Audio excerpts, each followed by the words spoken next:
MH1 news में आप सबका स्वागत है। हरियाणा की राजनीति गरमाई हुई है। जैसे जैसे गर्मी का तापमान बढ़ता जा रहा है वैसे वैसे कई राजनीतिक दलों के द्वारा रोज़ सुर्खियां बटोरने के लिए गर्मी भी पैदा की जा रही है। हाल ही में जिस प्रकार से 3 निर्दलीय विधायक कांग्रेस की ओर झुकाव दिखा चुके हैं, उसके बाद से जेजेपी और कांग्रेस में शब्दवान चल रहे थे, आपस में वान प्रहार चल रहा था। अब जेजेपी ने उसमें कहीं एक कदम आगे बढ़ाया और हरियाणा के माननीय महामहिम को एक पत्र उनके द्वारा लिखा गया, यानी फ्लोर टेस्ट करवाने की और जल्दी से जल्दी विशेष सत्र बुलाने की मांग की गई है। इस मामले में क्योंकि पूर्व उप मुख्यमंत्री हैं दुष्यंत चौटाला, उनकी तरफ से एक बयान भी जारी किए गए हैं और जिन बयानों में उन्होंने मांग की है कि जल्दी से जल्दी फ्लोर टेस्ट कराया जाए। नायब सिंह सैनी को क्या कोई खतरा है या नहीं है, सरकार सुरक्षित है, सारे मामलों में बातचीत करेंगे हरियाणा विधानसभा अध्यक्ष ज्ञानचंद गुप्ता जी से और टेक्निकली भी पूछने की कोशिश करेंगे ताकि हमारे दर्शक जान पाएं कि क्या पूरा मामला है। गुप्ता जी, स्वागत है MH1 में। धन्यवाद, आपका भी स्वागत। गुप्ता जी, जिस प्रकार से विशेष सत्र बुलाने की मांग दुष्यंत चौटाला ने की है, इसको कितना न्याय और तर्कसंगत मानते हैं आप? ये देखिए, अभी तो चाहे वो चौधरी भूपेंद्र सिंह हुड्डा जी हैं, चाहे दुष्यंत चौटाला जी हैं, ये सब हवा में तीर मार रहे हैं। अभी तक जिस प्रकार की 3 जो इंडिपेंडेंट विधायकों की उन्होंने इच्छा जाहिर की है, लॉयल्टी चेंज करने की बात कही है, इसकी अभी तक कोई ऑफिशियल इन्फॉर्मेशन या ऑफिशियल लेटर विधानसभा के पास नहीं है। और हो सकता है कि राज्यपाल महोदय को उन्होंने लिखा हो, लेकिन केवल 3 विधायकों के समर्थन वापस लेने के पश्चात सरकार अल्पमत में आ गई है, ऐसा मुझे प्रतीत नहीं होता। दुष्यंत चौटाला जो जल्दी सत्र की मांग कर रहे हैं, क्या संवैधानिक प्रक्रिया 6 माह में 2 बार, क्योंकि एक बार पहले हो चुका है, विश्वास मत दोबारा हो सकता है? नहीं, ऐसी परंपरा नहीं है। कभी मैंने जो पढ़ा है इस फ्लोर टेस्ट के बारे में, आज तक ऐसी कभी परिस्थिति नहीं आई कि 6 महीने के अंदर दोबारा फ्लोर टेस्ट हुआ हो। लेकिन विशेष परिस्थितियों के अंदर राज्यपाल महोदय का अधिकार है, कोई निर्णय ले सकते हैं।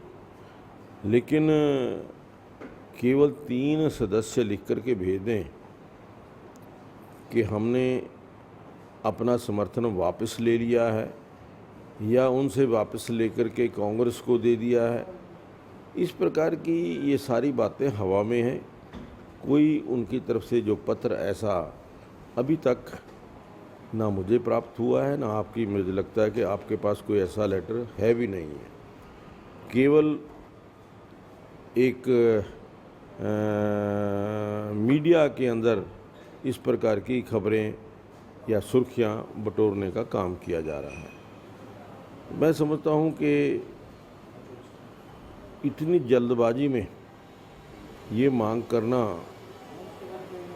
कि जब कांग्रेस पार्टी और जेजेपी के दोनों जो नेता हैं आपस के अंदर एक दूसरे को गालियां भी निकाल रहे हैं और एक दूसरे को ये आरोप लगाने का प्रयास कर रहे हैं कि आपके कारण शायद फ्लोर टेस्ट नहीं हो रहा, वो दूसरे कह रहे हैं कि आपके कारण फ्लोर टेस्ट नहीं हो रहा। और मुझे ये लगता है कि केवल राजनीतिक लाभ उठाने के लिए इस प्रकार की बातें की जा रही हैं। जैसे 88 की इस टाइम विधानसभा है, हरियाणा 88 सदस्य हैं, तो इनमें से कितने सदस्यों का बहुमत और हस्ताक्षर चाहिए स्पेशल सेशन के लिए, कुछ जानकारी अगर हो तो?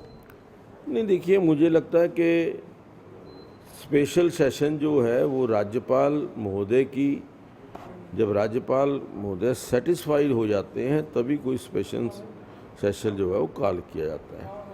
तो ये राज्यपाल महोदय के विवेक पर निर्भर करता है कि वो कब जो स्पेशल सेशन बनाना है या नहीं बुलाना है, क्या उसकी आवश्यकता है या नहीं है, उसके ऊपर राज्यपाल महोदय निर्णय करेंगे और वो सारी परिस्थितियों का आकलन करने के पश्चात देवेंद्र बबली के रात को गुरुग्राम से बयान आए हैं, वो बड़े गर्म बयान है। उन्होंने कहा है कि जेजेपी, क्योंकि दुष्यंत चौटाला ने दोपहर को कहा था कि विप जारी कर देगी 10 के 10 अपने जो एमएलए हैं, क्योंकि 10 के 10 जीते तो जेजेपी पर हुए। तो उनका रात को जवाब आया, पलटवार आया कि 10 में से 3 ही रह जाएंगे, 7 तो नज़र नहीं आएंगे। जैसा मैंने कहा है ना कि आगे आगे देखिए होता है क्या। कल भी मैंने कहा था कि दुष्यंत जी पहले अपना घर संभाल लें, फिर दूसरे के घर के ऊपर पत्थर फेंकने का काम करें। 4.5 साल सत्ता में उप मुख्यमंत्री रहे दुष्यंत चौटाला, एकाएक आंखें बदलने लगे। नहीं, ये देख, मैं समझता हूँ कि दोनों तरफ मलाई भी खाना चाहते हैं और अपना विरोध भी दर्ज कराना चाहते हैं। जनता एक एक चीज़ को असेस कर रही है और मुझे ये लगता है कि ऐसे समय के अंदर जब ball is in the court of public, कुछ ही दिनों के अंदर पोलिंग होने जा रही है, चुनाव होने जा रहे हैं, लोकसभा के चुनाव 25 मई को वोटिंग होने जा रही है और उसके तुरंत लगभग 2-3 महीने के पश्चात जो विधानसभा के चुनाव है वो भी होने हैं, वो भी ड्यू हैं। तो इतनी जल्दबाजी, स्पेशल सेशन बनाना पड़े, वहाँ पर फ्लोर टेस्ट कराना पड़े, मुझे कोई आवश्यकता लगती नहीं है।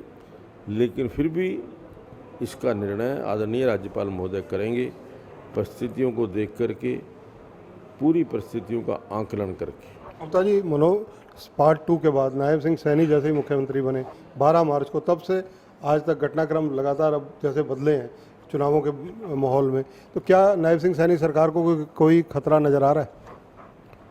नहीं, मुझे कोई, जिस प्रकार का संख्या बल आज पार्टियों का है, अलग अलग पार्टियों की जो संख्या है, उससे ऐसा नहीं लगता कि सरकार को कोई खतरा है। क्योंकि आज भी जो परिस्थिति है, आज भी जो हमारे पास ऑफिशियल इन्फॉर्मेशन है, उसके मुताबिक सरकार को किसी प्रकार का भी कोई खतरा नहीं। मुख्यमंत्री नायब सिंह सैनी के भी अभी अभी बयान पता लगे हैं। उन्होंने कहा है कि सरकार को अल्पमत में कहने वाले ये देखें कि उनके पास भी कोई विधायक है या नहीं। बिल्कुल, मैंने कहा कि सभी परिस्थितियों को आंकलन करने के पश्चात ही कोई निर्णय लिया जा सकता है और वो राज्यपाल महोदय सभी परिस्थितियों को देख करके कोई निर्णय लेंगे। धन्यवाद। तो ये हैं ज्ञानचंद गुप्ता जी, स्पीकर हैं हरियाणा विधानसभा के। कानूनी और संवैधानिक पहलुओं पर जिक्र करने के साथ साथ इन्होंने कहा कि राज्यपाल हरियाणा यानी माननीय महामहिम महोदय ही इस बात को निर्धारित करेंगे कि क्या होना है क्या नहीं होना। नायब सिंह सैनी सरकार को कोई खतरा नहीं है, किसी प्रकार की कोई आशंका नहीं है, जिस प्रकार के चर्चाएं मार्केट में चल रही हैं। दुष्यंत चौटाला के पत्र पर भी उन्होंने राजनीतिक रूप से तीखी टिप्पणी की है। कैमरामैन जितेंद्र हंस के साथ चंद्रशेखर धरनी, MH1 न्यूज़, चंडीगढ़।